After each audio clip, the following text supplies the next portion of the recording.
নমস্কার, সবাই কেমন আছো? আশা করছি অনেক ভালো আছো। আর আমরাও ভালো আছি। আমার আরও একটি নতুন ব্লগে তোমাদের সবাইকে স্বাগত জানাই। তো আজকের ব্লগটা হচ্ছে অ্যাকচুয়ালি পয়লা বৈশাখের দিনের ব্লগ। তো আগের দিন যে পয়লা বৈশাখের শুভেচ্ছা জানিয়েছিলাম, সেটা পয়লা বৈশাখের দিনের ব্লগ ছিল না, তার আগেকার ব্লগ ছিল। তো পয়লা বৈশাখের দিন ভিডিওটা পোস্ট করেছিলাম বলে তোমাদেরকে পয়লা বৈশাখের শুভেচ্ছা জানিয়েছিলাম। আর আজকে এখন আমি যে ভিডিওটা তোমাদের সাথে শেয়ার করছি সেটাই হচ্ছে আসল পয়লা বৈশাখের দিনের ব্লগ। আর আজকে পয়লা বৈশাখের দিনে ঠিক করেছি যে বিরিয়ানিটাই রান্না করব বাড়িতে, কেননা বিরিয়ানিটা আমরা সবাই খুব ভালো খাই। আর সত্যি কথা বলতে পোলাও আর ফ্রায়েড রাইসের থেকে এখন বিরিয়ানিটাই বেশি ভালো লাগছে আপাতত। তো ওইটাই রান্না করে নিচ্ছি সবার জন্য। তো এই দেখো বিরিয়ানির ভাতটাও কিন্তু আমার তৈরি হয়ে গেছে। আর বিরিয়ানির চালটা ফোটানোর সময় নুন আর তেল দিয়ে দিয়েছিলাম, আর কয়েকটা গোটা গরম মশলাও দিয়ে দিয়েছিলাম।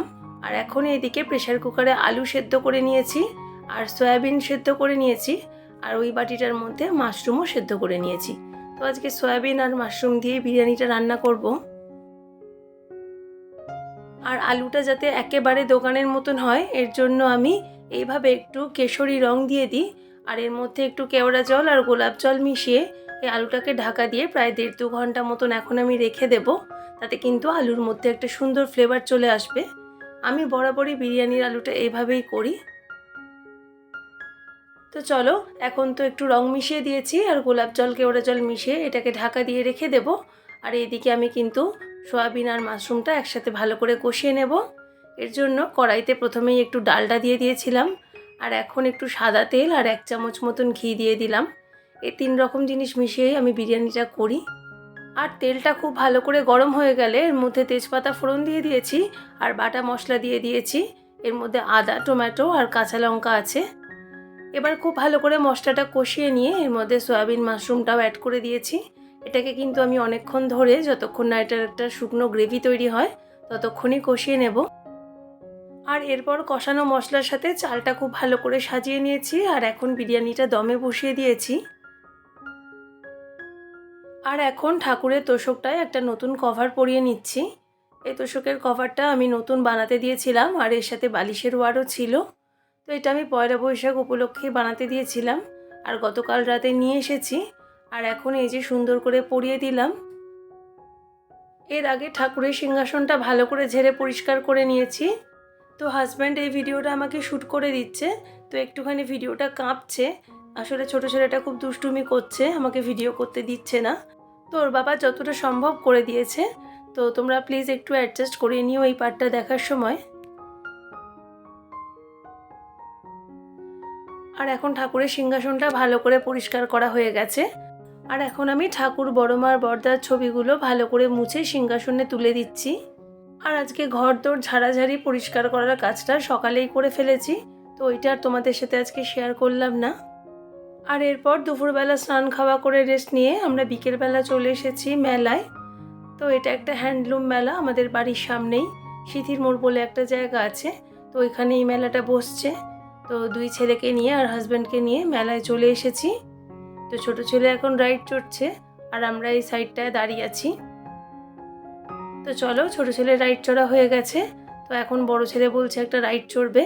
তো যাবার পথে আবার সৌম্য এই নতুন রাইডটা দেখেছে, এই যে জলের মধ্যে বোট সিস্টেম। তো এখন বায়না করছে এটা চড়বে বলে। তো এই রাইডটা চড়ায়নি, কেননা যদিও জলটা খুব গভীর নয়, কিন্তু যদি বাই চান্স বোটটা উল্টে যায় ওর জামা প্যান্টগুলো একদম ভিজে যাবে। আর একটা বড় ভুল হয়ে গেছে, দেখো ভাই যে আমার ছোট ছেলেকে নতুন জামা প্যান্টের সেটটা দিয়েছিল, তাড়াহুড়োর মধ্যে ওইটাই পরাতে ভুলে গেছি। তো পুরনো জামা প্যান্টটাই ওকে পরিয়ে দিয়েছি ভুল করে। আর এই যে মেরি গো রাউন্ড যে বড় রাইডটা, এইটাতে এখন চড়বে। 2 ভাইতে মিলে বায়না করছে, কিন্তু ওদের বাবা চড়তে বারণ করলো, তাই জন্য আমি আর চড়াইনি। আর এদের বাবা কি কাণ্ড করছে সেটাও তোমাদেরকে এর ফাঁকে একবার দেখিয়ে দিলাম। তো এখন আমরা একটু সেলফ ভিডিও করে নিচ্ছি, আর ওদিকে বড় ছেলে রাইড চড়ছে। তো আমরা দাঁড়িয়ে দাঁড়িয়ে কী করব, একটু সেলফ ভিডিওই করে নিচ্ছি। এই যে দেখো বড় ছেলে এখন এই রাইডটায় উঠেছে, আর আমরা এই রাস্তার সাইডটায় দাঁড়িয়ে রয়েছি। ওদের মেলায় নিয়ে আসা মানেই এই রাইড চড়ার উদ্দেশ্য। এই রাইড চড়া ছাড়া আর ওদের কিছুই করার নেই মেলাতে। তো এই রাইড টাইডগুলো চড়া হয়ে যাক, আর টুকটাক কিছু খাওয়া দাওয়া করে আমরা বেরিয়ে যাব। তো এখানে জিনিসপত্র 2-একটা দোকানে দেখেছি, কিন্তু প্রচণ্ড পরিমাণে দাম দেখছি এবার মেলাটায়। তো এখান থেকে কিছু কিনবো না, কেননা আমাদের দোকানে যা দাম তার থেকে কিন্তু এখানে প্রায় ডবলের কাছাকাছি দাম বলছে। তো বেকার কেন আমি মেলা থেকে কিনে বয়ে নিয়ে যাব, তার থেকে আমাদের সামনের দোকান থেকেই বরঞ্চ কিনবো। তো এটা ভেবে আর কিছু কেনাকাটার দিকে যাইনি। তো এখন আমি ওকে বললাম যে একটু হাই বলে দাও সবাইকে। তো এখন একটু তোমাদেরকে হাই বলে দিয়েছে। আর এরপর টুকটাক কিছু খাওয়া দাওয়া করেছি। এই যে ছোট ছেলে একটু পাপড়ি চাট খাচ্ছে। তো এরপরে আর একটা রাইড চড়বে বড় ছেলে। এই যে দেখো, এই রাইডটায় বড় ছেলে উঠেছে। আর আমি ভাবলাম যে মেলা থেকে কিছু কিনবো না, কিন্তু মেয়ে মানুষের মন ওই বাসনের দোকানেই আটকে গেছে। তো দেখো, এখন একটা 20 টাকা সেলের একটা স্টলে ঢুকে পড়েছি। কি সুন্দর সুন্দর দেখতে এখানে বাসনগুলো। এইগুলো দেখে আমার চোখ আটকে গেছে আর আমি ঢুকে পড়েছি এই বাসনের দোকানে। তো এখান থেকে বেশ কয়েকটা প্লেট আর বাটি চামচ এইসব টুকটাক জিনিস কিনেছি, তোমাদের সাথে বাড়ি গিয়ে শেয়ার করে দেব। আর এখন অনেকটা রাত হয়ে গেছে, প্রায় 10টা বাজে। এখন এই যে লাস্ট রাইডটা চড়ছে, দুই ভাইতে মিলেই উঠেছে। এটা চড়ার পরেই কিন্তু আমরা বাড়ি চলে এসেছি। বাড়ি বলতে আমি এখন একটু বাপের বাড়ি এসেছি। আর এই যে বাপের বাড়িতে বসেই তোমাদের সাথে শেয়ার করে দিচ্ছি যে আমি কি কি কিনলাম। এই যে বেশ মাল্টি কালার বাটিগুলো, এগুলো দেখে আমার খুব পছন্দ হলো। তো এরকম 3-4টে বাটি কিনেছি। আর এই যে স্টিলের প্লেটগুলো, এই প্লেটগুলো খুব বেশি বড় নয়, বেশ ছোটোখাটো, একটু খাবার খেতে, একটু স্ন্যাক্স খেতে কাজে লাগবে। তো এরকম 4টে প্লেট মাকে কিনে দিয়েছি আর আমিও 4টে কিনেছি। আর এই কালো রঙের বাটিটাও খুব সুন্দর লাগলো দেখতে, তো এইটাও 2টো কিনেছি। আর ওদিকে গ্রিন যে বাটিটা দেখছো, ওটা কিন্তু স্যুপ খাওয়ার বাটি। ওই স্যুপ খাওয়ার বাটি আর চামচ কিনেছি 3 ভাইয়ের জন্য 3 সেট। তো এই কিনেছি টুকটাক। আর এই যে ভাইয়ের ছেলের হাতে যে খেলনাটা দেখছো, এই খেলনাগুলো ওর জন্য কিনে এনেছি। আর এই জিনিসটা দেখো, এটা হচ্ছে আমার বাবা মায়ের একটা মিনিয়েচার, যেটা কিনা ভাই তৈরি করে এনেছে। অনলাইনে অর্ডার দিয়েছিল ফটোটা দিয়ে, তো ওরা সুন্দর করে বানিয়ে ডেলিভারি করে দিয়ে গেছে। আর এইখানে টুকটাক একটুখানি নেল কাটার আর গ্যাস লাইটার আর ছোট ছোট ঠাকুরের থালা বাসন আর সৌম্যর জন্য একটা কাপ কিনেছি। আর ছোট 2 ভাইয়ের জন্য 2টো পেন্সিলের সেটও কিনেছি। আর আমার একটা চিরুনিও কিনেছি। আর এখন আমি বাড়িতে চলে এসেছি আর আমার ছোট ছেলে এই খেলনাগুলো কিনে এনেছে। তো এগুলো তোমাদের সাথে একটু শেয়ার করে দিলাম। আর আমি কিনেছি দেখো, এই 4-5টা মাথায় দেওয়ার ক্লিপ কিনেছি। ক্লিপগুলো একদম নষ্ট হয়ে গেছিলো, ভেঙে চুরে গেছিলো। তো এই 4টে ক্লিপ আমি নিজে কিনেছি।